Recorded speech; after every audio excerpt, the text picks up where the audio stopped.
Ah yes, the magnificent Trolley Sourbright Crawler, also known as Trollicus brightolus. The worm's captivating neon colour makes it an easy, gummy prey. Trolley! It's a surprisingly sour, invitingly chewy, staggeringly snackable species unlike anything else found on this planet. Eat me! Delicious. Visit Trolley.com to shop now. Trolley, eat me! Robots Radio presents... In 1961, directors Jerome Robbins and Robert Wise brought us an epic retelling of Shakespeare's classic Romeo and Juliet. In 2019, we returned to the site of our highest-rated scotch to sample its closest cousin. The film is West Side Story. The whiskey is Glenmorangie Quinta Ruban. And we'll review them both. This is the Film and Whiskey Podcast.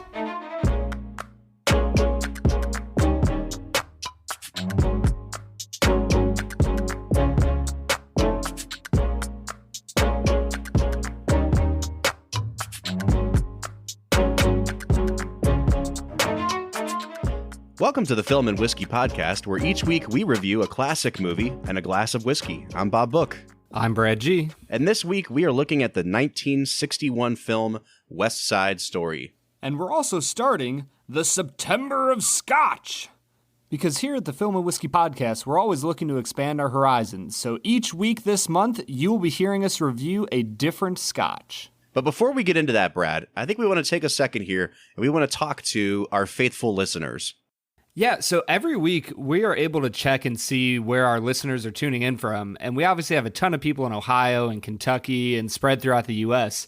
But every single week, we seem to find this one person listening in from Uruguay in South America. And whoever you are, we just wanted to shout you out and say thank you for tuning in from Uruguay. Yeah, like for a while there, we were seeing someone was in Montevideo and now someone's in Maldonado. So whoever's down in Uruguay, like, thank you so much for listening in. Thank you to our Australian listeners. Thank you to the random people that listen in Scandinavia. Like, we are so happy that you stumbled upon our podcast. So welcome in to the Film and Whiskey Podcast. Yeah, it's great to have you. So Brad, West Side Story, we're talking about one of the most famous, most beloved movie musicals of all time. And I just want to ask right off the bat, had you seen this movie before this viewing?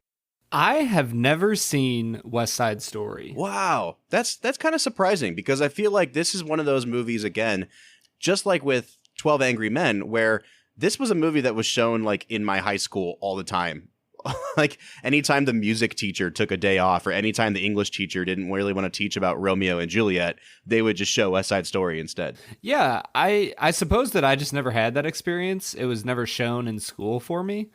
But as somebody who, performed in some plays and stuff and was in choir in high school, I had all of my friends who were in choir and stuff loved West Side Story. I just never got around to watching it. And the thing is, I had grown up watching musicals. I had seen, Seven Brides for Seven Brothers and Guys and Dolls and, all sorts of older musicals. For some reason, I just never got around to West Side Story. It's really hard for me to kind of classify this in the same breath as some of the other musicals we've done. This is now our third musical. We did 2 Gene Kelly musicals leading up to this. And this is still right smack dab in the middle of when musicals were popular. The year after this, The Music Man comes out and gets nominated for Best Picture. And actually, when West Side Story came out on Broadway, it came out the same year as The Music Man. And it lost the Tony to The Music Man. But when I hold up a movie like The Music Man next to West Side Story, this has such a different energy about it that it seems so much more fresh and so much more modern, and it holds up so well even after almost 60 years now that it's just so hard for me to even think about it in the same category as A Singin' in the Rain. Yeah, I mean, this is the 58th anniversary. 58. Of West Side Story. And so you look at this movie, and I think what you keyed in on there was completely correct. This movie has held up extremely well. For me, watching it the very first time, I felt like it was an extremely modern movie dealing with extremely modern themes. And in no way, shape, or form did it feel extremely old to me. And I was really impressed by that. Yeah, and I think that you have to kind of buy into what the movie's selling, because we're going to get into Brad Explains. We're going to talk about what the movie's about, but a lot of people have seen this movie, and if you haven't, you at least kind of know the caricature of this movie, which is street gangs walking around snapping. And if that's your understanding of this movie, then you're going to go into it and you're going to think this is really cheesy. But when you watch the film and you understand how they're using dance, as a metaphor or as a way to convey emotion, once you kind of get on board with it, you don't think that this is a cheesy movie anymore. Like it really does communicate what it's trying to say very well and in a really modern sort of edgy way, I feel like. Yeah, honestly, I'm glad you brought that up because the first opening scene in the movie, I really struggled with the opening dance scene because there's no context to go with it. And that opening dance scene when they're walking around the basketball court in the streets and they're snapping their fingers and they're chasing each other around, like it achieves what it wants to set out to do of saying, hey, the Sharks and the Jets hate each other. But my struggle was there's no real context around it. It's just these random people dancing around the streets trying to be tough, but it didn't mesh well for me. I was like, it's hard to imagine a street gang dancing around being tough. You know what I mean? See, that's really interesting to me because I feel like I was sucked in immediately because you have to kind of read the context clues, right? It's like you said, there's no dialogue, there's no establishment, there's no open and crawl like you're in a Star Wars movie where it gives you the history of these two feuding gangs or whatever. But you are plopped down into the middle of the turf of this gang called the Jets. And the way that they walk around, the way the music swells, the way they all kind of like shout, yeah, and jump up in the air, you understand immediately, like, this is their turf. They own this street and they can do whatever they want. And then when they introduce members of this rival gang, the Sharks, and you finally start to get a sense of what the rivalry between them looks like, you sense the threat, you sense the tension between the two groups. I thought that whole sequence, that opening sort of ballet, was done extremely well. Yeah, I think that our weekly Instagram post this week should be you jumping up in the air like a jet and going, yeah! I'm just going to Photoshop both of our faces onto, the Jets. As long as you don't make me riff. Oh, man. Oh, I can't wait to get into that. All right, so let's take a step back here for just a second. We'll talk about kind of the history of this movie. So, like I mentioned earlier, West Side Story came from Broadway. It debuted in 1957. Music by Leonard Bernstein. Lyrics by Stephen Sondheim. Sondheim has become one of the most famous lyricists in history. He was only 25 when he worked on this Broadway show. And it made the transition to screen 4 years later. And they had brought along Jerome Robbins to direct this movie. Now, Robbins was a choreographer and a director on Broadway, and so he was kind of making his transition to film as well. And partway through the movie, Robbins basically got fired, or he got punished enough that they brought in a second director, Robert Wise. And Robert Wise, I feel like, is a really unsung hero of this era of movie making. Wise had like a huge, really long history. He was actually Orson Welles' editor for a long time, and he edited Citizen Kane. So like this guy has extensive history, and then he starts making movies, and he made a really iconic horror movie. He makes West Side Story. A few years after this, he makes Sound of Music. Robert Wise has like a fantastic resume, but no one really knows who he is. But I find that the combination of these two sort of edgy, top of their game geniuses behind the camera makes every bit of this film as close to perfection as it can possibly be from a filmmaking standpoint. Yeah, I was very impressed with the direction of this movie and with the cinematography of this movie. I feel like the camera work is extremely smooth throughout this film in a way that you don't always see in older musicals. I really was impressed. It kind of reminded me of the Sound of Music and the kind of the nice, long, smooth shots that you got in that one. And yet at the same time, they know exactly when to move the movie forward. There's really hard cuts in between scenes. There's not a lot of like fade outs or dissolves in between scenes. There's really interesting sort of experimental like colorization going on sometimes to transition between scenes.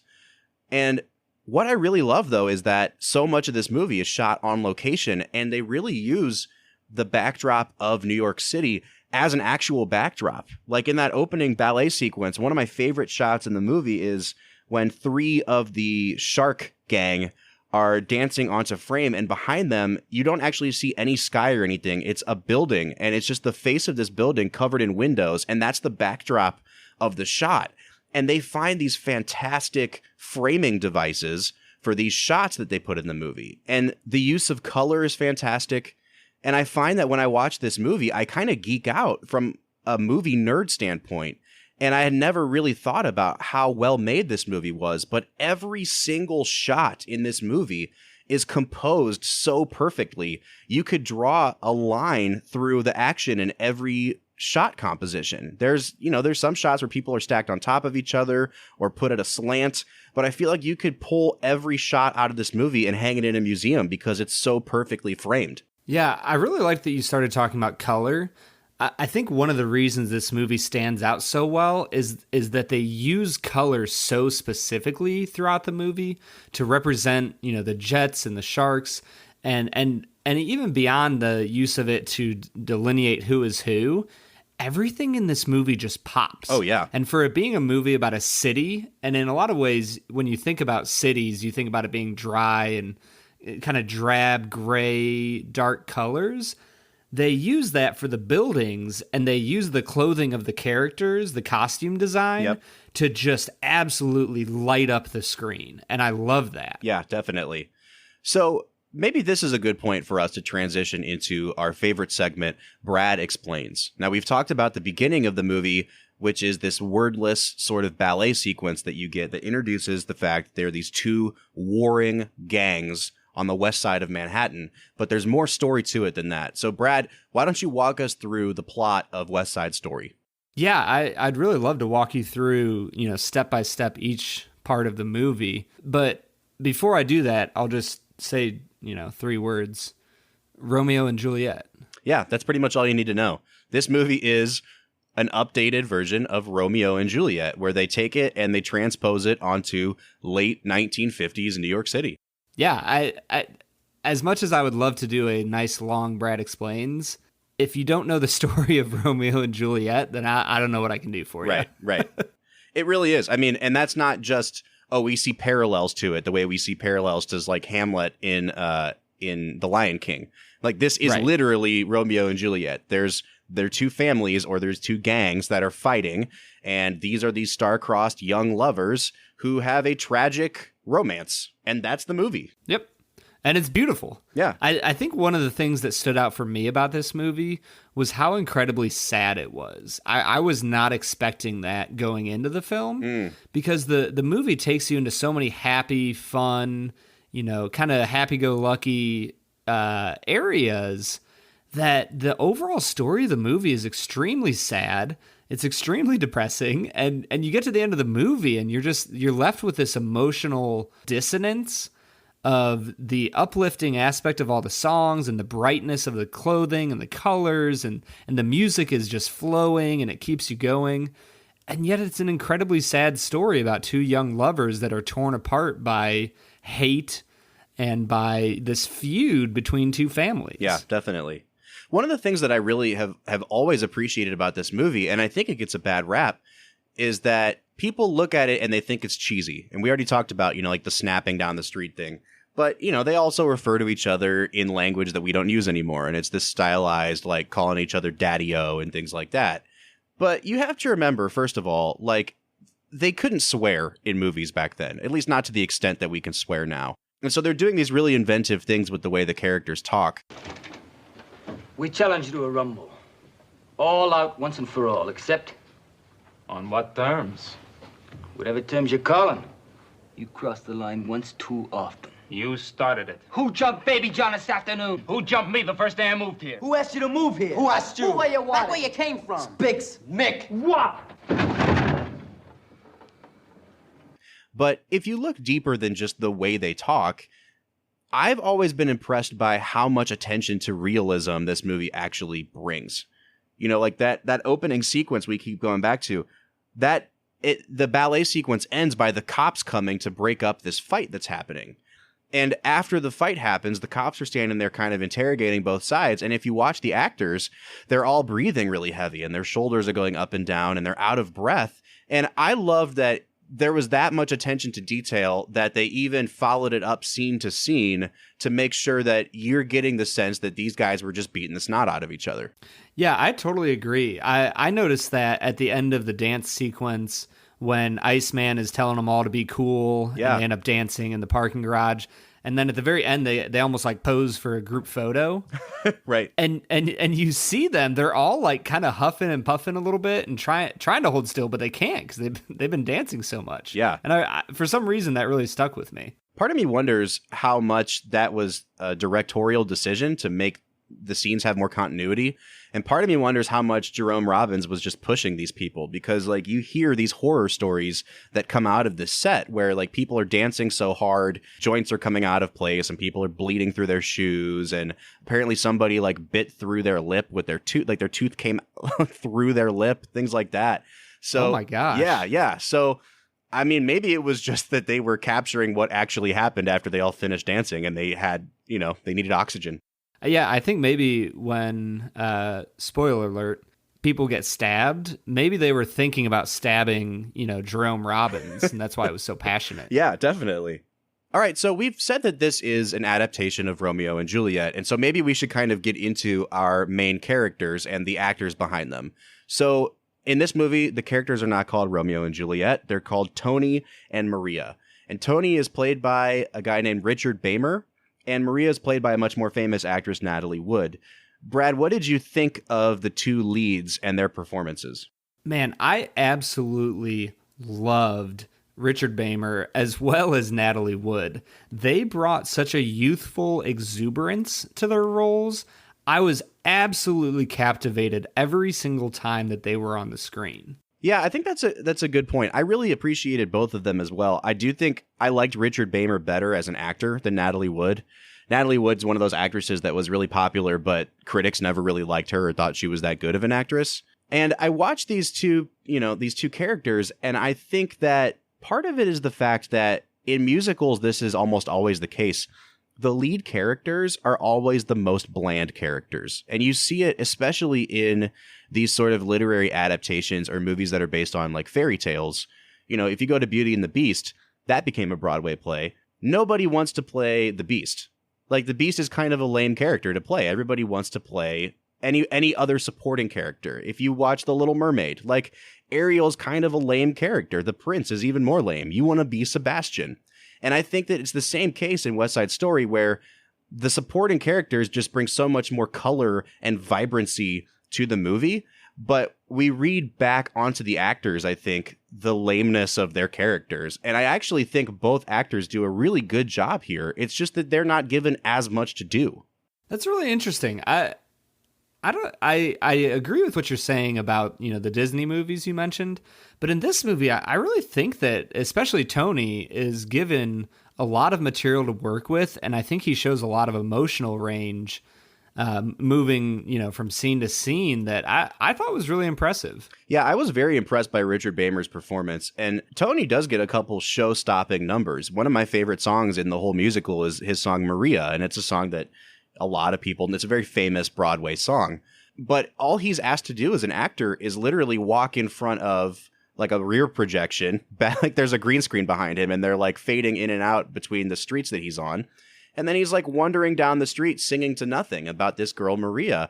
And he still sells it, which is a really hard thing to do because he's not acting with anyone else in that scene. Yeah, I don't know if I totally agree with you, but I don't know if I also totally disagree with you. So... Sure. All right. Perfect. So in the course of the movie, we find out that Tony had been the leader of this gang called the Jets for a long time. And then for whatever reason, he got a job. I don't know what's going on with him. He basically quit the Jets. But his best friend by the name of Riff is carrying on the Jets as the leader of the gang. And they've been, feuding with this rival gang called the Sharks, and they want to get together and have a war council so that they can have a big rumble and try to reclaim their turf because they think that these, the Puerto Ricans called the Sharks are like taking over their block. And so Riff's job is to try to recruit Tony to come back and help out the Jets. And Riff is one of my favorite characters in the movie. And the actor Russ Tamblyn, who played Riff, he was an actor. Like, he really wasn't a Broadway guy. He wasn't really a dancer. And it's not to say he couldn't dance or that he was trained in dancing, but he wasn't like a Gene Kelly type person. And I think that what they ask him to do as a dancer, what they ask him to do as an actor here, I think he pulls off the role really, really well. Yeah, no, Riff, along with what I said about Tony and Maria, he just brings a youthfulness to his role where he seems so sincere in wanting to take care of his family, the Jets, but he's also just a kid. Like, there's something about him that just comes off so sincerely of just, 15, 16-year-old kid trying to be a part of something bigger than himself and keep these other kids together. He plays his role phenomenally. Right. And his counterpart on the Sharks is this guy named Bernardo. And fun fact, the guy that played Bernardo, his name is George Chakiris. Now, George Chakiris, as you can tell by his name, was actually not a Latino person. He was not Puerto Rican, so they made him up to look Puerto Rican, which would be politically like a disaster if they tried to do that today. But Chakiris had actually played Riff in the show, and I think he played Riff in the London production of West Side Story. But when they brought him on for the movie, they asked him to play Bernardo, and I'll tell you what, man, like, Bernardo might be, if not my favorite character, he might be the best performance in the whole movie. I absolutely loved watching George Chakiris, and he won an Oscar for this movie for Best Supporting Actor. Yeah, every time he was on the screen, he was just like a magnet that drew the camera to him. Yeah. He just had this powerful, brooding persona that was absolutely fascinating to watch. Yeah, and I think that kind of gets me back to my point, which is I don't dislike Richard Beymer or Natalie Wood, and I think that they do a lot with their characters, but at the end of the day, Tony and Maria, in my mind, just aren't as interesting as Bernardo and Riff. Yeah, I wouldn't necessarily disagree with you. In a lot of ways, the story is just as much about the Sharks and the Jets as it is about Tony and Maria. I mean, when you think about it, I would honestly say that there's almost equal screen time given to the Sharks and the Jets as a gang as there is to Tony and Maria either together or alone talking about each other. And that was one of my biggest problems with the movie, is that for the first third of the movie, everything that's propelling the movie forward, and it moves real fast, like it's really quickly moving film to that point, is the dynamic between the Jets and the Sharks and the fact that this rumble is going to happen. And about the 1/3 mark, so the middle third of the movie, is when we finally take a hard turn into Tony and Maria's story. And I just felt like I'm watching this movie and I'm like glued to the TV. And I'm thinking to myself, why didn't I rate this movie higher in the past? This is a perfect movie. And then we start getting into the Tony and Maria stuff, and it started to drag. Like, you had the balcony scene, from Romeo and Juliet, where Tony goes and visits Maria's house, and it's the balcony scene into the war council at Doc's candy shop, into intermission, into the dress shop right after intermission. And I thought that stretch of like 25 minutes just ground the movie to a halt. Oh my gosh. Bob, you're an idiot. Wow. So you disagree with me? Yeah, that all of those scenes I thought flowed wonderfully together. I especially loved the dress scene number.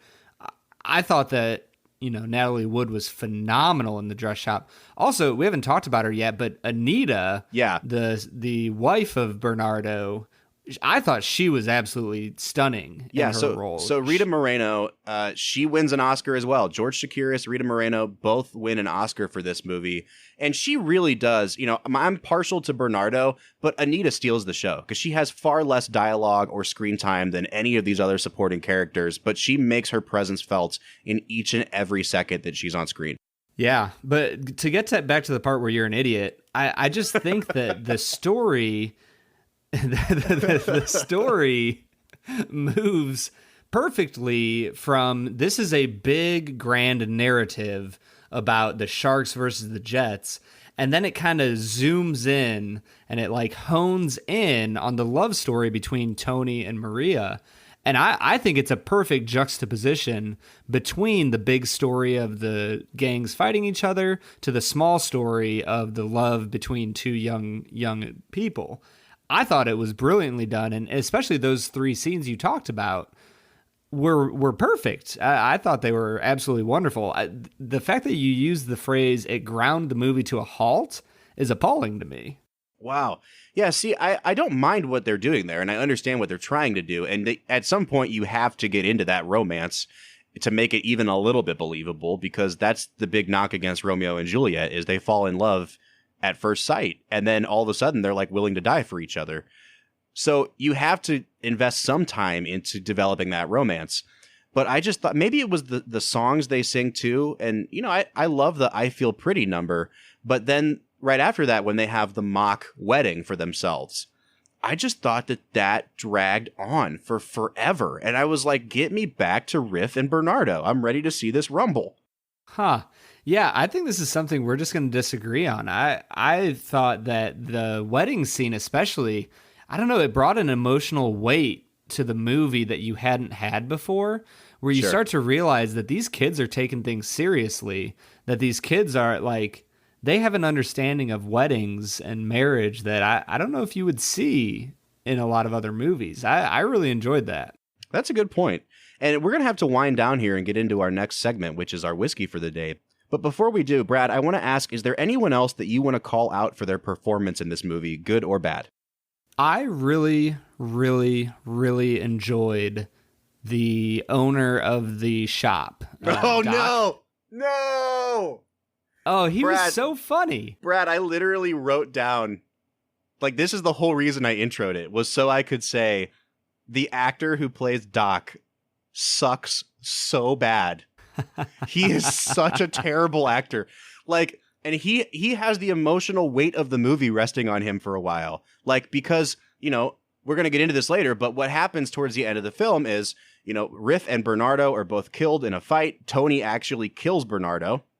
Anita finds out what happened, but she's willing to help Maria get away with Tony, and she goes to deliver a message on Maria's behalf, and all the Jets attempt to rape her. And it's this really dramatic scene, and Doc walks into his shop and sees what's happening, and he kind of sends the kids scattering, and on her way out, Anita says, you know, don't worry about it, Maria's dead. Someone shot her. And so everyone's under the impression that Maria's dead, and Doc goes downstairs to convey this to Tony, and this man who plays Doc is so bad. He just goes downstairs and is basically like, oh, you know, no one's ever going to talk to Maria again. Why do you kill? I told you how it happened. Maria understands. I thought you did too. Maria understands nothing. Ever again. There is no Maria, Tommy. What? I can't. No, Doc. Now tell me. What is it? That was Anita upstairs. Chino found out about you and Maria. And he killed her. And I'm like, who is this man you found to play this pivotal role in this movie? He is so bad. So I'll say 2 things. Number one, I remember the exact scene you're talking about, and I thought to myself that he delivered that line so poorly. I mean, it was absolutely amazing how bad of a deliverance that was. But the thing I liked about his character, I think I'm realizing I liked the writing of his character. I didn't necessarily appreciate his delivery of the lines he was given. Does that make sense? It does. And I think this might be another area where we just have to agree to disagree, because I spent a lot of time wondering if they underwrote him on purpose to kind of show that these kids have no accountability or adult figures in their lives, because he's the most adult presence they have in their lives aside from the cops. And even he just kind of lets these kids do whatever they want. And he walks in on this group of people attempting to gang rape somebody. And his response is like, you kids make this world lousy. And that's as far as he goes with punishing these kids or reprimanding them. And I didn't know. I guess I still don't know. Is it the actor? Is it the script that I hate for him? Or is it just some combination of both? See, I was thinking about the line when Tony is walking upstairs and the doc says something to the effect of like, what are you kids killing each other for? There's enough, bad in the world and evil in the world. And I guess when he delivered that line, he delivered it with a weariness that I just loved, because I was like, this man fought in World War II. Like he experienced what true evil was, and to come home and to see these kids who don't understand what true evil is, I guess there would be a sense of weariness that would go along with that. I thought that was really interesting. I'm really appreciating how much we're agreeing and disagreeing on. I think this makes for a good conversation. I'm serious, man. Like, it's nice to debate you a little bit. And I think that what we really need to keep the debate going is to dip into this Glenmorangie Quinta Ruban. What do you say? Let's do it.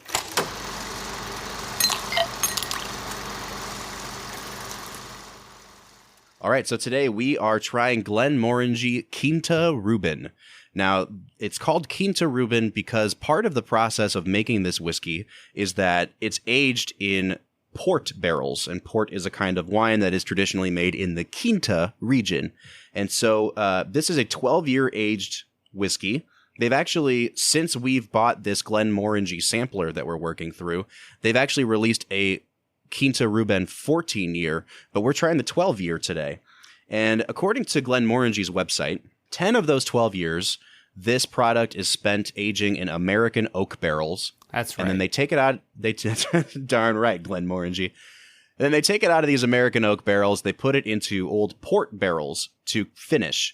And everything about Glenmorangie's marketing for this product is that they keep calling it dark and intense. What they said that we should be sensing on the nose and the taste is dark chocolate and mint. So I'm really interested to see what this tastes like, because we know that Glenmorangie is not a peated Scotch, but I'm expecting maybe some smoke or something to give it that dark character. Yeah, as somebody who has had the Quinta Ruban 14-year, I will preview my selection here and say I'm really excited to try this. Yeah, I'm excited as well. Brad, this clocks in at 92 proof, so we're not watering it down too far. I actually think that the last Glenmorangie that we had, which is the La Santa, also clocked in somewhere in that range. So why don't we get into it, man? What are you picking up on the nose of this Quinta Ruban? I feel like I'm getting some hints of orange, along with those traditional Scotch kind of smells of, I don't know, that mulchy, just freshness. I think you're right, Brad. And, we have said many times drinking Scotch on this podcast that we are Scotch novices. And so I don't quite have the language to explain, but you know a Scotch when you smell it. It has this earthy smell to it, and you definitely get that. But I don't have the dark notes. I'm not picking up the dark notes that they said I would. This actually smells very bright, very fruity. I think you said, citrus is coming out a lot in this. I'm picking up a little bit of apple as well. So I'm kind of surprised at how bright this is, given what they told us we should be expecting. Yeah, and if I had to score it out, I'm going to give it an 8 on the nose. I am loving the smell of this Scotch. Yeah, I'll do the same. I think it's an 8 as well. It's definitely not as advertised, but it's not bad at all. So let's get into the taste. When you take a sip of this nice, beautiful golden nectar of the gods, what does your taste buds tell you you're tasting? Oh man, that's good. Oh my gosh. It's so smooth. It's not as bright as like an Irish whiskey. And that's a word we typically use, you and I, to describe an Irish whiskey. Right. It definitely has that dark, smoky character that you get with a bourbon. And, for me, the one that I always go back to when we talk about smoky bourbons is Elijah Craig. And I get a ton of that in here, but then it has that nice Scotch finish to it. Those earthy, darker, more savory notes on the taste. It's like if you mixed the best of both worlds between bourbon and Scotch. Yeah, I really think that finishing this Scotch in the Quinta Ruban barrels, I think it really does give it that like nice, bright fruitiness that you get from wine. Yeah. Man, it's good. Oh my gosh, this might actually be better than the La Santa that we tried. And that was for a time our highest rated whiskey on the podcast. I was about to say this might be one of the best whiskeys I've ever had. So Brad, why don't you go ahead and stop building suspense and let us know, what would you give this on the taste? 10 out of 10.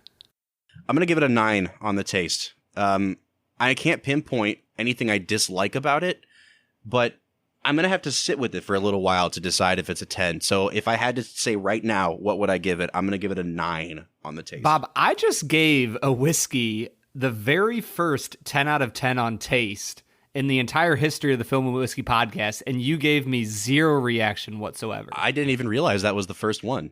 Would you that like me to give a more appropriate reaction? Yes, please. Okay.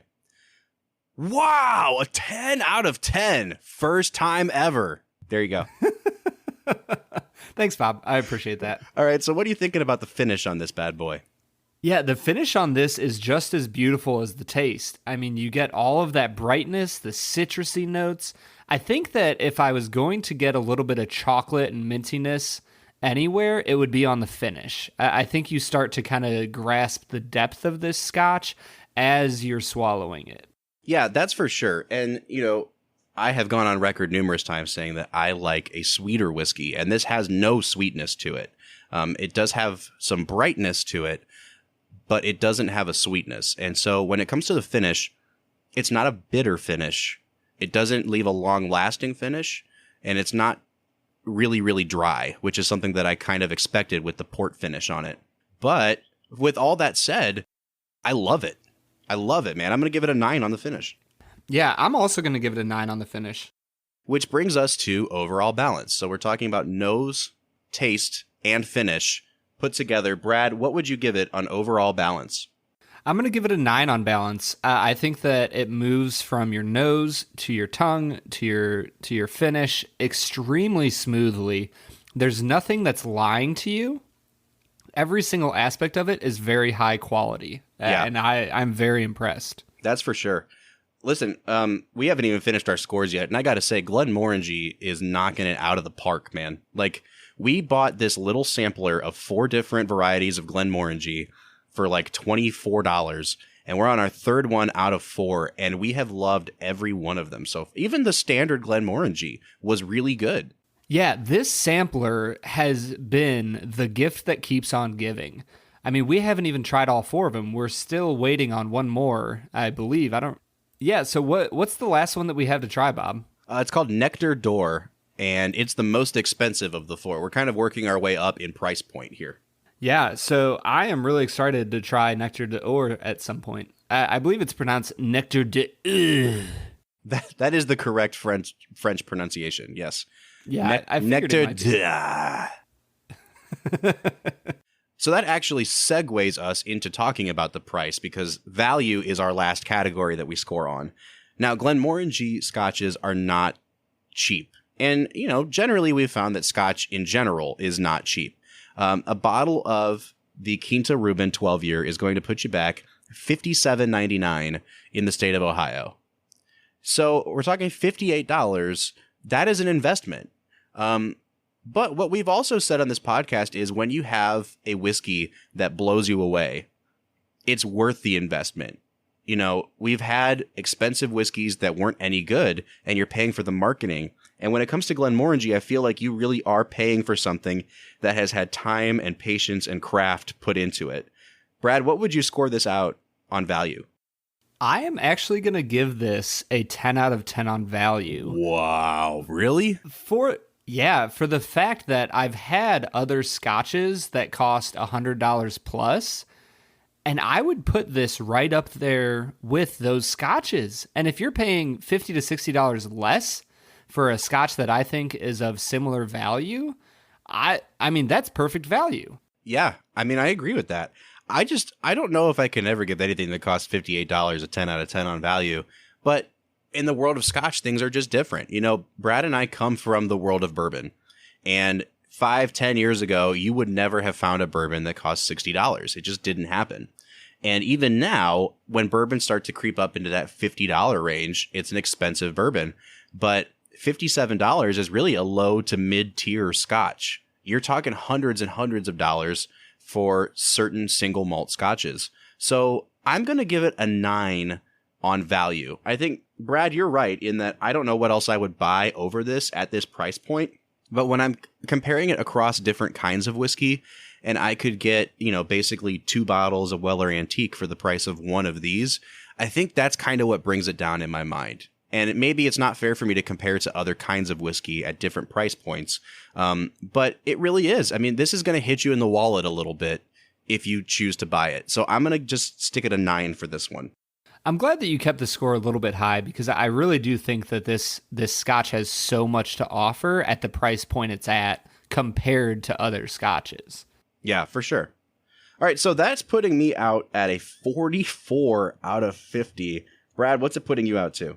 Yeah, that puts me out to a 46, which means you and I are combined at a 45 out of 50. I can guarantee you, at 90 out of 100, this is our highest rated whiskey we have ever done. Yeah, it's going to be really hard to beat this one, too. And even looking back over my scores now, I'm like, well, would I have tweaked maybe finish in one direction or another? But even then, we're talking about, an 88.5 or something as our overall average.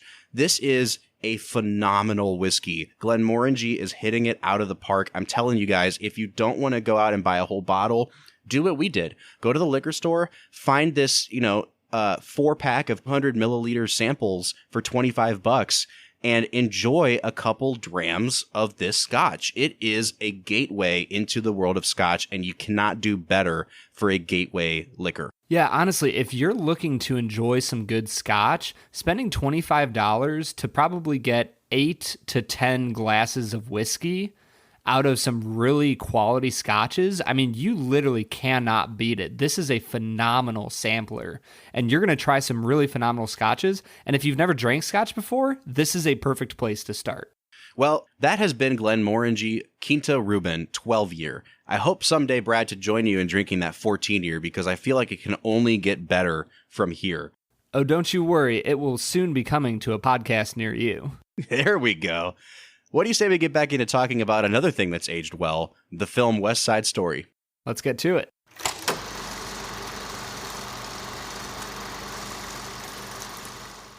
So let's get back into talking about West Side Story. Brad, this is a movie that we haven't even really talked about the music of the musical. We could talk about a number of different songs from this musical, but I kind of want to zero in on a few here that I think will help us get into our larger analysis of the movie. And the first one I want to talk about is the America number. Now, this is one of the most famous numbers in the musical, partially because of the way it's written from a music theory standpoint, like the time signature and things like that. But we're not as concerned with that here on this podcast as we are what that song, I think, represents in the context of this musical. And it's kind of a perk up in the context of the musical. Like, it's a fun number that comes after some of the slower moving parts. And it's a fun dynamic because you get all of the females arguing with all of the males. It's like a bickering couples thing. But I also think it's a really clever way of showing the different points of view or ideologies that these two groups have. All of the women are talking about how they prefer to be here in America instead of San Juan because they see the opportunity that America affords them. They have more here than they did there in a way. And all of the men who are kind of, in this culture, like they're the ones that are out working every day. Like they're seeing what it's like in actuality, as a reality in America. The women sing at one point, you're free to be anything you choose. And then the men say, you're free to wait tables and shine shoes. And so I really love how it's an entertaining song, but it really gets to what's driving these characters and why these guys are associated in a gang and why they're angry at the white kids down the street. Because they're just trying to make a way here in America and they're seeing the effects of racism like on their front doorstep. Yeah, I think it's really interesting because if you had to boil the song down into, the two ideologies, the women are saying, hey, we have more opportunity. And the guys are saying, yeah, but who's going to pay for it? Exactly. And the struggle with that is the fact that, a lot of people would say like, well, it shouldn't be a either or, like everybody should have equality of opportunity. to go to college, to get a job, to get, any job, to be paid the same amount. But this movie really hones in on the fact that, yes, it's an ideal that we all have those opportunities, but the men in that group are just saying, hey, that's not reality. That is not where we are at right now because we get treated like dirt. Yeah, for sure. And what I really love about it is that they give the other side, the Jets, the same kind of treatment where we get a glimpse into their psyches and what's driving them to be kind of the street kids. And that's this number called Officer Krupke. And Brad, you actually had told me off air that this was the number that you wanted to talk about the most. So what is it about the Officer Krupke song that really stuck out to you? The biggest thing that stuck out to me, I said earlier in the episode that this movie was extremely sad in a lot of different ways. And I wasn't just talking about the Romeo and Juliet storyline. I genuinely was talking about the Officer Krupke song. Because as much as that song is a comedy and it's almost a farce, I was incredibly sad as I listened to that song because everything they were saying about themselves in 1961, I see to be true in 2019. Absolutely. When you hear people talk about, in New Girl, Schmidt would call them the street youths. But like youths, those youths. But whenever you talk about those issues, what do you talk about? Oh, well, their parents are on drugs. They need a better social worker. They need a better psychiatrist. You need to put them to work. It's their fault. They're just on the streets doing nothing. And it just made me sad. I was just like, man, if they were facing these issues back in 1961, what have we been doing that 58 years later, we're literally saying the exact same things? Yeah, and they do it in such a brilliant way because, like you said, they play it kind of for comedy, but it's these kids coping with what they've seen in their own lives, and they're all acting it out with each other. And what it is they're basically saying, we've seen it all before. We've seen it when you've arrested us and we've had to deal with the cops. We've seen it when we've had to deal with a judge, when we've had to deal with the social worker, when we've had to go to, the pen, the juvie hall, basically. And we get pushed through this system and you're all kind of misdiagnosing us. Like, these people think that we're messed up in the head. These people think that it's our upbringing. And then when nothing works, the final conclusion is, well, they're just no good. They're just rotten to the core. And it's this way of, it's really a social commentary. These kids are saying, adults, you just don't understand us. And we've seen the way that you try to respond to it. And your conclusion, instead of trying to understand us, is to say, deep down inside you, there's no good. Yeah, there's nothing good that these kids have to offer the world. And I really think that you see that in the character of Officer Schrank. He's kind of the detective that keeps on kicking them out, and he interrogates Maria at the end of the movie. And with his character, you see on a deeper level, when they talk about Officer Krupke, they treat him kind of like a moron. But with Schrank, you actually get a deeper level of, like, he understands these kids, and he just doesn't seem to care. He just assumes that they're all, deep down, they're no good pieces of nothing. Yeah. And he treats them like that. And he treats them with a disrespect that I found really disconcerting throughout the movie. What did you think about Schrank? Well, Schrank is one of those characters, too, where you really have to look at what they're presenting to you, because not only is he he's a jerk and he doesn't understand young people, especially this up and coming generation in the late 50s, but he's also a racist. Like, the very first scene of the movie, when he's breaking up the fight, who does he send home? He sends home the Sharks, and he looks at Bernardo and says, get your friends out of here. He's always siding with the Jets subtly. Even if he doesn't like them, he really, really doesn't like the Puerto Ricans. And I think that Schrank is one of these characters that you have to look at and understand what they're presenting to you. Because at the end of the day, yeah, the Jets and the Sharks might be warring with each other, but they understand each other a lot better than the cops could ever understand them. And that's actually the one point of agreement they have, is that they both like to pick on and make fun of the cops. So the dynamic in some ways is like, Schrank represents the older generation who just hates young people and has no real good explanation for it. Yeah, it's interesting because Schrank, when he confronts the boys about the rumble that's going to happen, which also calling a giant fight where you kill somebody a rumble is a little cheesy. Well, I mean, but that escalates too. Like, there wasn't supposed to be any knives at this thing. They were supposed to just fight with their fists. And then you see how both sets of people get so distrustful of each other that they're like, well, just in case, we're going to bring knives. And Right. Yeah. So anyway. But yeah, so Schrank is in the shop and he's trying to, glean information from the boys, and he tries to side with them at first by being racist. And he tries to say, like, yeah, we're the same, you and I. Like, these dirty Puerto Ricans are coming in here and messing up our town, and you need to tell me so that I can make sure they get punished and you don't. And when they refuse to give him any information, he turns out to be just as racist about them, and he starts calling them biracial slurs. And you're just like, dude, this dude is just dirty. He's just for sure. really, really dirty.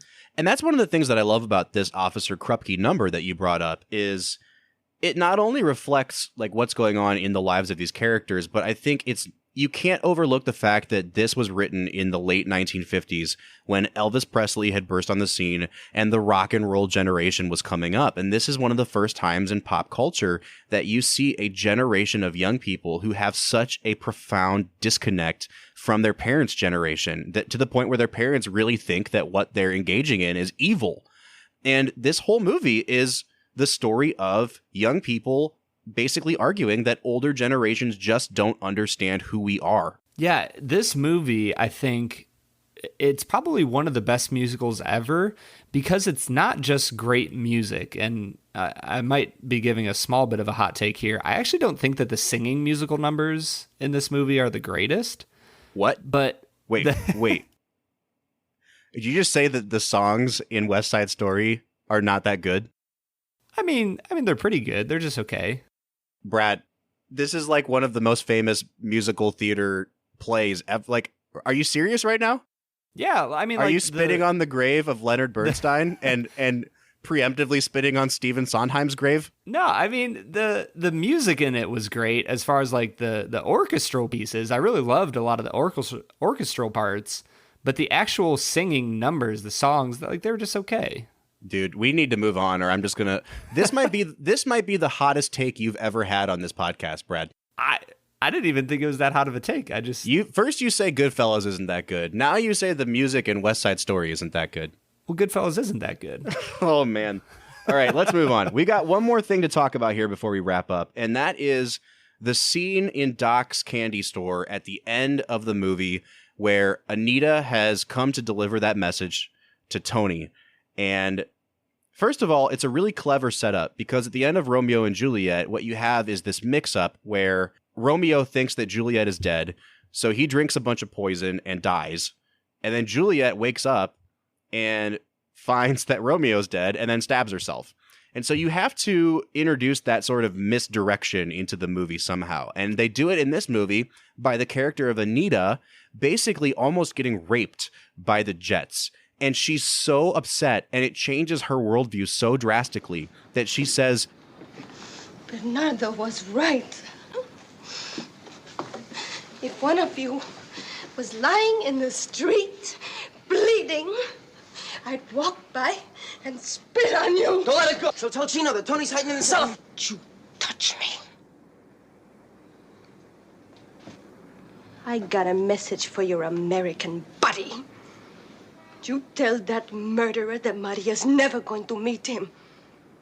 You tell him that Chino found out about them and shot her. She's dead.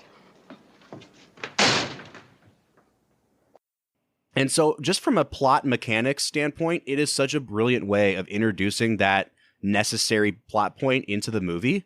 But I want to talk about the depiction of an attempted rape in a movie in 1961 involving teenagers. Like, this is really edgy material. And Brad, what did you think of that whole sequence? Yeah, that sequence was amazing for the fact that the entire, if you had to describe the dance choreography for the movie, I would describe it as very grand and big and sweeping, and just, all of the movements that they make are bigger than life, are larger than life.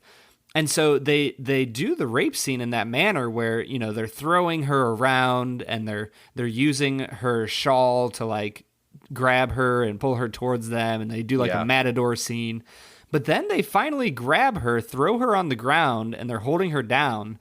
and one of their, compatriots, one of the guys in the gang, they pick him up in the air, like he's crowd surfing, and they swoop him down on top of her. Yeah. And it like I said, it's in the same choreography as the rest of the movie. But there's something about it that's genuinely disturbing. I was watching disturbing. this. It is. And I think that's like you can't lean into the they're acting things out through dance so it's cheesy, because once you understand how they're basically working around censors by acting things out in dance. And once you understand, like, in the context of the movie, these characters really aren't dancing. Like, in the world of West Side Story, these characters are actually brutally trying to rape someone. And when you buy into what they're showing you on screen, it's no longer like a cheesy dance sequence. It's genuinely a disturbing scene to watch. Yeah, and it was interesting to me that scene brought the reality of gang life to me almost more deeply than the murder scene when Riff and Bernardo die. Because that scene was intense in its own way, but there was something about an innocent woman being raped that just... that scene was brutal for me. It was almost hard to watch. It was.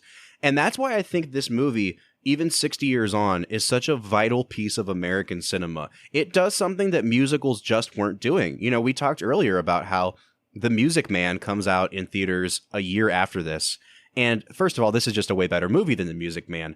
But this is not like your go to see an MGM musical and you're going to watch Fred Astaire or Gene Kelly be happy for 2 hours. This really gets into hard-hitting issues that America was starting to see at this time. And 1961, we're right in the middle of the civil rights movement. We're just coming into what it means for this baby boomer generation to come into their own. And this movie, for being a musical, deals with some of these issues better than a lot of films that came out of this era. I think one of the reasons I love this movie so much is because it cuts so deeply against the culture it was created in, but it doesn't do it overtly. Like, when I think about a lot of modern musicals that do this, I think about something like Rent, whereas this movie really cuts against the culture, but it does it in a way where you just think they're kids, they're having fun, they're a gang, they're innocent. But when you really begin to take seriously the themes and the messages that this movie brings across, I mean, you're getting into some deep, cutting commentary on American culture, but they don't do it in a way that rubs it in your face, and I think that's why it's remained so popular. Well, and part of the reason that this movie has come up on our podcast is because we are in the middle of production right now on a remake of West Side Story. Steven Spielberg is actually directing his first musical. This movie's going to come out in 2020 as a remake. And I'm actually kind of nervous to see what happens with this movie. Not because I don't think Steven Spielberg is one of the best directors of all time. I actually think he's probably a better director than Robbins or Wise could ever be. But this movie just doesn't strike me as a film that needs remade. Because if you watch it in the right way, it's not cheesy. It's not dated. It's still just as vibrant and as vital as it was 60 years ago. And when you start to look at things like the way it's edited, the way it's shot, the way it moves, it's a very modern movie. And, we just did Catch Me If You Can, like a couple weeks ago on the podcast. And one of my complaints was Spielberg is such a master at moving the camera that it kept all the characters in Catch Me If You Can kind of at arm's length for me. And what I love about West Side Story is that you still feel the emotional weight of Maria at the end of this film. The great tragedy is she watched Tony die, and now she says, I have hate in my heart. How do you fire this gun, Chino? Just by pulling this little trigger? How many bullets are left, Chino? Enough for you? And you? All of you! You all killed him, and my brother, and Riff. Not with bullets and guns, with hate. Well, I can kill too, because now I have hate. How many can I kill, Chino? How many? And still have one bullet left for me.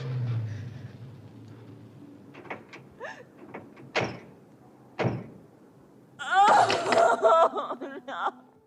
And you watch her character, the arc of her character, go from this sort of innocent, virginal girl to someone who's seen the reality of violence and hatred in their lives.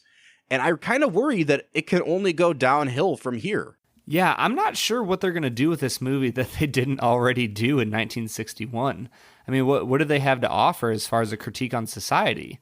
Like, we already talked about how this movie, it pretty much critiques 2019 just as well as it critiques 1961. I mean, they're talking about issues of race, of young people, and how do we deal with them in so many different ways. This movie, I guess it just doesn't need to be redone, but they're going to, and I hope it's good. I want it to be good. I think it's going to be better than Cats, no matter what happens. I think that is a safe statement to make, my friend. All right, Brad, so if you had to give this movie a score, what would you give it? I think that I'm going to give this movie a 9.5 out of 10. I mean, it is close to being perfect, but like I said, apparently, surprisingly, I don't care for the musical numbers quite as much as the rest of the movie, and I do think that there are certain things that could have been done better. But overall, if you look at the analysis of culture that this movie gives you, you do not have many movies that are as clever as this movie at critiquing culture in a fun and engaging way. I think that this movie is phenomenal. I'm also going to give this a 9.5, and I'm also struggling with giving it a 9.5 because I want to give it a 10. But for me, there was that one section in the middle that it sagged so much that it took the rest of the film around it down just a hair for me. But this movie is so different from every other musical that we're probably going to watch on this podcast that it's hard for me to not give it a 10 because it is a unique piece of movie making. And I honestly think if you're not ranking this right there with the best musicals ever made, then you're just not watching the same movie that we are. So I'm going to give it a 9.5, and that means that both of us have given this movie a 9.5. Brad, this is kind of a redundant question, but would you recommend this film? Yes. Definitely. And that's all that really needs to be said, which means that it's time for us to wrap up. We want to know what you have to think about West Side Story. Is it good? Is it bad? Does it need to be remade? Hit us up on social media. Brad, where can they find us? You can find us on all of the major social media platforms at Film Whiskey with an E. At Film Whiskey. Or you could give us a call on our call-in line. Leave us a voicemail. We'll play your voicemail and interact with it on air. Our number is 216-800-5923. Once again, that's 216-800-5923. We will be back next week talking about the 1999 film Fight Club. Bob, you know the number one rule. What? Come on, man. Never, ever talk about Fight Club. Come on. You just don't do it. Rule number 1, don't talk about Fight Club. Rule number 2, talk about the Film and Whiskey podcast. That's right. For the Film and Whiskey podcast, I'm Bob Book. I'm Brad G. And we'll see you next time.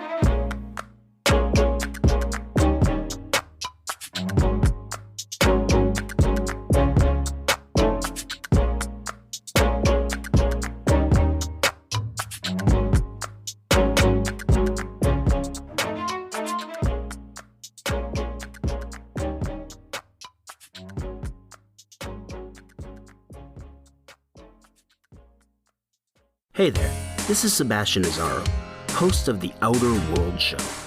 Are you as hyped as I am for Obsidian's upcoming first-person RPG, The Outer Worlds? Then you should join the conversation with the Outer World Show, where we're breaking down the lore, gameplay, and latest news about Obsidian's upcoming game. The show is part of the Robots Radio Podcast Network and is available on every major podcast streaming platform, including Apple Podcasts, Google Play, Spotify, Stitcher, and anything else you got. So let's blast off together, let's build the hype, and let's start those conversations about the Outer Worlds. I'm looking forward to talking to all of you about it. Thanks.